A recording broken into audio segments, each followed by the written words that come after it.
Hi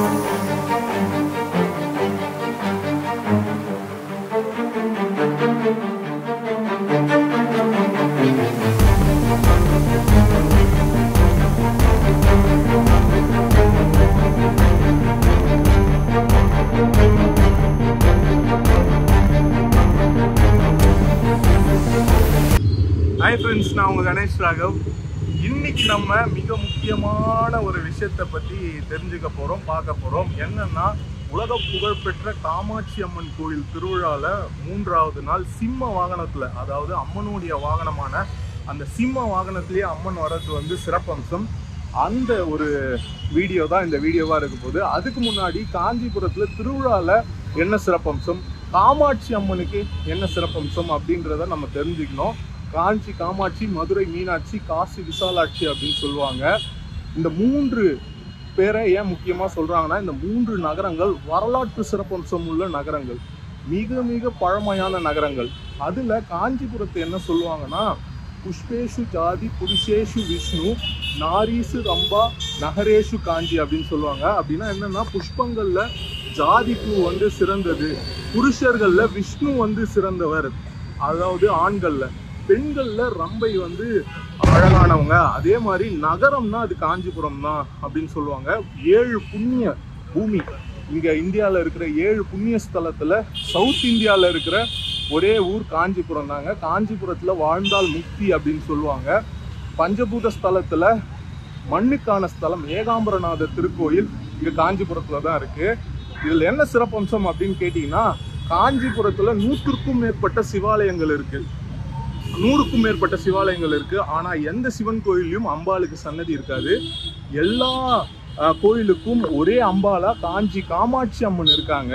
அது மட்டும் இல்லாம பெரிய திருவிழாக்கள், பெரிய கோயில் திருவிழா, அதாவது 3 கோயில் இங்க முக்கியமா இருக்கு. ஏகாம்பரநாதர் திருக்கோயில், காமாட்சி அம்மன் திருக்கோயில், வரதராஜ பெருமாள் கோயில் திருக்கோயில், 3 கோயில்கள் வந்து இங்க முக்கியமான கோயில்களா இருக்கு. அந்த 3 கோயில்கள்லயும் வந்து பாத்தீங்கன்னா, இப்ப திருவிழா நடைபெறுதுன்னா எப்படி நடைபெறும் அப்படின்னு கேட்டீங்கன்னா, மற்ற ஊர்கள்ல அந்த கோயிலை சுற்றி வந்து சுவாமி வந்து வலம் வருவாங்க. இப்போ வந்து ஒரு பெருமாள் கோயில்னா அந்த பெருமாள் கோயில் சுற்றி உள்ள மாட வீதிகள், அது சுற்றி உள்ள வீதிகளில் தான் சுவாமி வந்து வலம் வருவார்.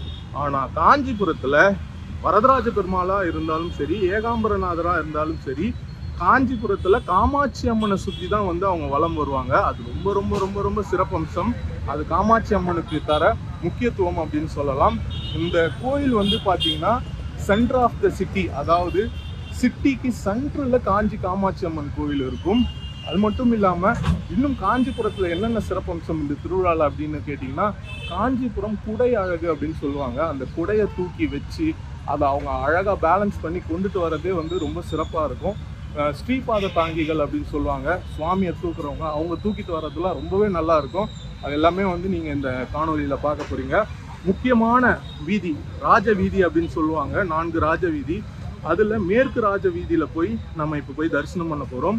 நான் முன்னாடியே வந்து 2020 கோவிட் வரத்துக்கு முன்னாடி காமாட்சி அம்மன் கோயில் உற்சவத்தை வந்து எல்லா நாளும் வந்து வீடியோவாக பதிவு பண்ணி நம்ம சேனலில் போட்டிருக்கேன். அதோடைய லிங்க்கும் வந்து கீழே டிஸ்கிரிப்ஷனில் தரேன். இந்த வீடியோவை பார்த்துட்டு அந்த வீடியோவும் போய் பாருங்கள். அந்த காலகட்டத்தில் எப்படி கோயில் இருந்தது, எப்படி திருவிழா நடைபெற்றது ஒரு 5 வருஷத்துக்கு முன்னாடி, அதெல்லாம் உங்களுக்கு தெரிய வரும். அது மட்டும் இல்லாமல் நான் எவ்வளோ வந்து அப்போ வந்து இம்மெச்சூராக இருந்திருக்கேன், இப்போ எவ்வளோ மெச்சூராக இருக்கேன், அதெல்லாம் வந்து உங்களுக்கு தெரியும். அது போய் பாருங்கள். இப்போ நம்ம போயிட்டு காமாட்சி அம்மனை தரிசனம் பண்ணலாம். சிம்ம வாகனத்தில் வராங்க. எனக்கு ரொம்பவே பிடிக்கும் அம்மனை சிம்ம வாகனத்தில் பார்க்குறது. அதுதான் இன்றைக்கி வந்திருக்கேன். வாங்க போய் பார்க்கலாம். இதுதாங்க நான் சொன்ன ராஜ வீதி. ராஜ வீதியில் இது கச்சபேஸ்வரர் கோயில். இந்த பாயிண்ட்டும் அதுக்கப்புறமா கங்கை கொண்டான் மண்டபம் அதுக்கு பக்கத்தில் இருக்கிற பாயிண்ட்லேயும் சுவாமி வந்து கொஞ்ச நேரம் வந்து நிற்பாங்க, ஓய்வு எடுப்பாங்க, இல்லை அங்கே என்ன சொல்கிறது ஆசுவாசப்படுத்திப்பாங்க அப்படின்னு சொல்லணும். இந்த இடத்துல கொஞ்ச நேரம் நிற்கிறதுனால இரவு நேரங்களில் முக்கியமான திருவிழா நாட்களில் இங்கே வான வேடிக்கை நடைபெறும். அதனால் இங்கே மக்கள் கூட்டம் அதிகமாக இருக்கும். இந்த ஏரியாவில் ரொம்ப அழகாக கண்கொள்ளா காட்சியாக இருக்கும் அந்த வான வேடிக்கைலாம். இப்போ சுவாமி வந்துட்டு இருக்காங்க 3வது நாள் சிம்ம வாகனத்தில்.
ஃப்ரெண்ட்ஸ், பார்த்துருப்பீங்க அம்மனுடைய தரிசனம் சிம்ம வாகனத்தில் ராஜ வீதிகளில் அம்மனுடைய புறப்பாடு நீங்கள் பார்த்துருப்பீங்க. ரொம்ப அருமையான தரிசனம்.